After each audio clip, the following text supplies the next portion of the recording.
If it's going to be an interview, I'm going to conduct it. So I'll answer my own questions, ask myself the questions, then give y'all the answers. And now on the phone, one of the most interesting dudes that I have not had the pleasure of an extended weekend of partying, dancing, barbecuing, and commenting on societal problems in North America, joins us on the phone. But I anticipate having this experience with Cory Schneider of the Vancouver Canucks sometime this summer when we hang out somewhere. I'm not even sure when we'll see each other again.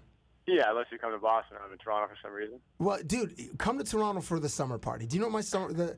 Listen, I've been telling dudes about my summer party, and Justin can vouch for it. It happens in August, and Boston to Toronto. That's a 1 hour flight, homie. Yeah, it's a quick quarter flight.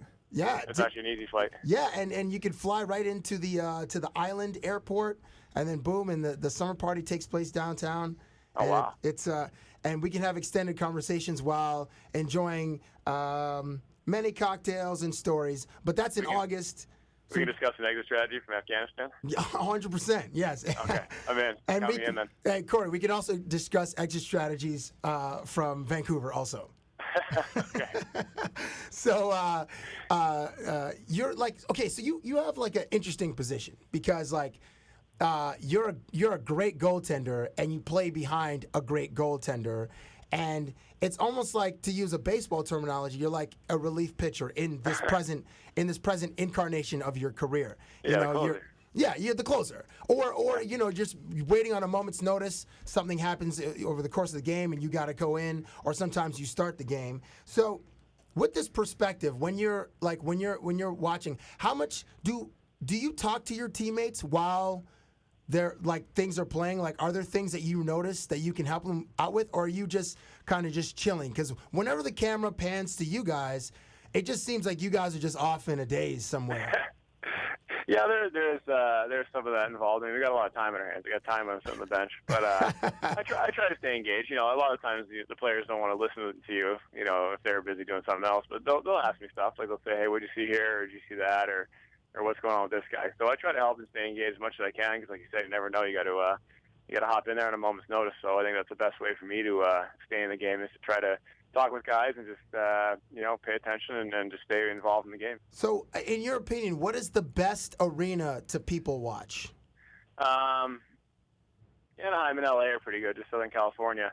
That's California girls. California, San Jose, because I get stuck across the ice sometimes in the corner, so that's pretty brutal. Oh, San Jose sucks. But even like I've been to San Jose, it sucks. Like it's Okay, it's not Southern California. I'm just talking about the visuals, the scenery. The accoutrement, if you will. Yeah. I usually leave that to my trainers because they're a little more. They can turn around and stuff. I don't want to be so obvious, so I got to sort of keep my eyes forward. But if they give me a clue, then I'll sort of adjust accordingly. Like in the movie 40-Year-Old Virgin, when Steve Carell is in it, and the one dude, I think his name is Romany Malco, the brother with the shaved head is telling him to use his peripherals. When the bar, like, use your peripherals, yeah. So that's kind of how you got to do. Okay, so and we goalies have great peripherals if you didn't know. Exactly. Of course, yeah. You guys are all peripheral. Exactly. Okay, so if Anaheim or Los Angeles are the best to people watch, what building is the worst, Cory? That's a good question. Can I answer that without getting in trouble? Of course, dude. Nobody's listening to this. Judging. I don't know. Usually like cold weather places where everyone's all bundled up and it's freezing, you know, like in Edmonton or in Minnesota or something like that. Yeah, those are tough. I was going to say the It's not Peg. their fault really though. It's like -6 out, so they gotta wear jackets and hoodies and toques and stuff. So they gotta, you know, it's hard to see what's really under there. It's hard to assess. Hard to assess them. Okay, so I have because I do a lot of traveling and I love people watching. To me, is one of the greatest activities ever invented. Yes, the first day of good people watching in the spring is one of the best days of the year. Oh, 100%, dude. Like we just went through that a couple weeks ago in Toronto. Oh man, just sit on a patio and just watch the day go by. White pants.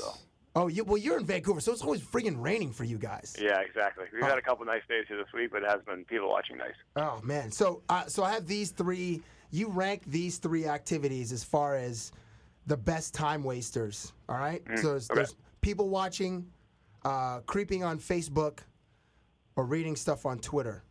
In no particular order, you rank them from 1 to 3. The best. Ooh. mindless activities? That's tough. I'm gonna have to say creeping on Facebook At the number one? as the number one. You can kill a lot of time doing that if you really wanted to. Oh, and I do often. I don't know about Yeah. Justin, but I'm. Oh, I do. Sure. Yeah, we both do. Yeah. We're only Yeah, men. exactly. We're only men. I'd say probably people watching on a good day, and then Twitter. Because I get kind of old on Twitter after a while. I get bored. Oh, okay. So you do read some stuff from time to time on Twitter. Occasionally. I mean, it'll follow certain people, but not that closely. Okay, I got it. So when it comes to your hair, Cory, you have been one of the chosen ones to rock the red. Yes. So I'm just going to drive right in there. Is ginger an offensive term? No, it's not offensive. I don't take offense to it. It's just like, it's the physical appearance that people call you by. It'd be like someone called you like, "Hey, fatty." It's like nothing you can do about it, or like it is what it is. It doesn't offend me. I just don't really like it that much. It's not an endearing nickname. No, yeah, I agree. I mean, I come from a ginger, and so I have the ginger blood in me. I have the red facial hair, so Sure. I understand it. So we were brainstorming last night and came up with some great gingers in sports. Mm-hmm. And I'm going to give you some names, and then if you could make a ginger Mount Rushmore with Yes. 4 dudes on it, I want you to put your 4 men on it. And keep in mind, Fortunately. no favoritism, because some of your teammates are on this. But Shaun White, Boris Becker, Alexi Lawless, the Sedin twins, Mark McGuire, Blake Griffin, and Scott Hartnell. With Wait, that Blake mess. Griffin's a ginger? Yeah, Yeah, he he is. is. Wait, but No. Cory, I had to find one brother to throw in that list. Okay, well, I'd have to put Alexi Lawless up there. I was glad you said him. I didn't think you were going to say that. Nice. I Wait, remember. that's Yeah. kind of off the board. That's in like left field I right didn't think you there. were going to say that. I was going to add that, but that was That's great. knowing You your guys gingers, set that up. though. Yeah. Because he had the original kind of long hair back in '94 when soccer became big in the U.S. So I got to put him up there because he's a pioneer. I'm trying to think. I'm trying to remember the other guys you said. I said Shaun White, Boris Becker. Okay, I'll have to say Shaun White too, just because I think he's a pretty big cultural icon around the world. Yeah, And, he is he's worldwide. Kind of the face of extreme games and all that stuff. So he's a newcomer, but I think I'll have to put him up. I guess you got to put Blake Griffin there too to get Cabbies, the other quota. You gotta have a diverse Mount Rushmore, I think. And the fact that he is redheaded, I had no idea. So I think that's even more awesome. I like the diversified Mount Rushmore too. It's a I like it too, 2012 Mount Rushmore. Yeah. Yeah, exactly. And I don't think you can pick Hank or Danny, can you? You can't put one and not the other, right? No. So then you have to ixnay them both. Yeah, I think so, unfortunately. But you know what? They're pretty low-key guys. I don't think they'd want to be on Mount Rushmore anyways. So who was the other guy? Boris Becker? Boris Becker, Scott Hartnell, And Mark Mark McGuire. McGuire. Oh, Mark McGuire. Yeah, I definitely put him up. I think with that whole summer of '98, even though he was juicing, I think everyone remembers that pretty well. So I think you got to put him out there. Nice. That's a pretty so in conclusion, your Mount Rushmore, Shaun White. Well, Alexi Lawless is the first face. Yeah, I think so. Alexi Lawless is Shaun White, Blake Griffin, and Mark McGuire. Yeah, that sounds good to me. Covers different sports, different time frames. I guess it's all encompassing. Different cultural backgrounds. That's right. Exactly. The mountain is just clay. Like it's a red mountain. Yeah, exactly. I like that too. Okay, so driving into the studio today, Cab and I heard an interesting story on the radio about Canada becoming a cashless society. So, I mean, we're getting rid of the penny soon, and there's talk about getting rid of all coins and potentially bills. So are you a guy that walks around with a lot of cash, or are you a plastic man? More of a plastic guy. As an American, the whole Looney Tunes thing kind of confounds us. My girlfriend and I are up here, and we just have gobs of these coins, and we don't know what to do with them. And all of a sudden, it's like $38 in hand. You're like, wait, where'd this come from? So I think as Americans, we're used to the $1 bill. So I think the coins, in my opinion, can probably go. I mean, no one really uses pennies and nickels anyways. Even the meters in Canada, you need a tuning to get like 6 minutes. So.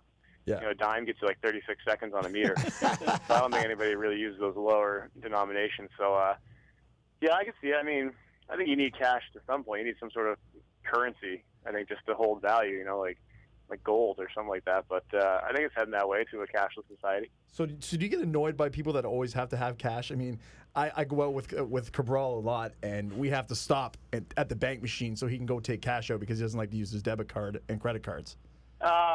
I don't mind it actually. You know, well, hey, it's nice to have cash. You feel more important when you have a lot of cash, right? You just feel better about yourself. Well, I feel our bank accounts are a little different.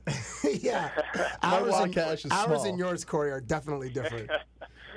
Well, yeah, but I think cash helps you. You kind of know what you're spending, right? It makes you a little more cautious, and you kind of aren't going to go rolling around just swiping everything on your card and your bill a month later, and you kind of say, "What the heck?" That's true. And- So I think it's more fiscally responsible. There you go. I hate being fiscally responsible. Yeah. Oh, so well, it's like a disease for me, for both of us being young dudes in the city. And going out all the time. So you could see yourself, if there was a cashless society, you could totally operate there. You're okay with that? Oh yeah, I could function completely for sure. Now, But now I usually put the cash around my cards and my money clip there. But if I don't have cash, the cards just sit there. It looks kind of weird. oh, the suit does that. You and the suit Yeah, I do that that too, yeah. So yeah, like I always put cash in one pocket and my cards in another pocket. Which is weird too, I think. I suppose, but then I don't know, and it's never a lot of cash because I always like, hey Justin, you got this. I'm totally. And do you have a guy on your team that's like, hey man, you got this? Because I'm always that guy with my friends. I'll lean over like, hey man, you got this one. Yeah, I mean, you know, on the road it's a little different. I mean, there's certain guys who are really good about they always pick up the meal or something like that, and as a younger guy or a guy who's first, second year in the league, you know, it makes you're not quite as used to it, but it's always, you know, everyone kind of sort of reaches for their wallet. They do like the half reach, half pull out. And It's like a pump fake. Oh, you know, and then all of a sudden, like, no, I got it. Don't worry about it. Oh, you sure? You kind of do the half fake. You sure? You got that? Oh, thanks, man. You know, I'll get it next time or something like that. We But always. there a lot of guys who are pretty good at that. Okay, wait. Okay, so who's the best pump faker on the team? The guy like the half reach. You know, our team's pretty good. We have a good group of guys, and they all sort of pull their weight. And Cory, I the need guys- a name. I need a name. I don't know. I'm not going to throw a guy in the bus like that. No, that's I can give you that way. I can give you like a Kevin BX that pays for a lot of meals, a Ryan Kessler, or Keith Ballard. They all pay for a lot of meals, so I can go that way for you. Okay. Well, see, you named three guys. Those are great dudes. I'm sure they're great team guys that pay for a lot of meals. Now, see, I heard another dude from a former teammate doesn't pay for a lot of meals. Oh yeah. Yeah, and he's a big deal over there. Oh yeah. Who's that? You know. See, now you're not going to name names, see? Oh no, I'll say it. I'll say Roberto Luongo's name, no problem.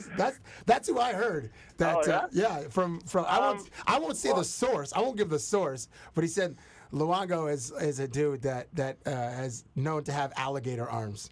Well, you know, he doesn't come out a whole lot. He just stays in his room or is playing poker or something like that online. So he actually doesn't come out a whole lot. But we actually just had a meal in Minnesota at the end of the year where he took the whole defense corps and the goalies out for dinner. So. You know, I think we can put that myth to rest. Okay, very nice. You're very diplomatic. Very nice work. Hey, you know, you Boston dudes really know how to. You guys know how to operate. Yeah, you know. Are you sure you're not one of the Kennedys? We roll tea parties and massacres. That's how we roll. So Our politics. So, I remember speaking to you on the phone last year, around the beginning of the playoffs or in the middle of the playoffs or something, and I was doing some research for a producer at eTalk who was preparing a story about, I believe it was right around the Stanley Cup Finals. Now, you gave me a wealth of notes about what happens in the dressing room and like certain things, and it was awesome. And I'm going to read a few back, and I want you to tell me if this still happens, and if it's not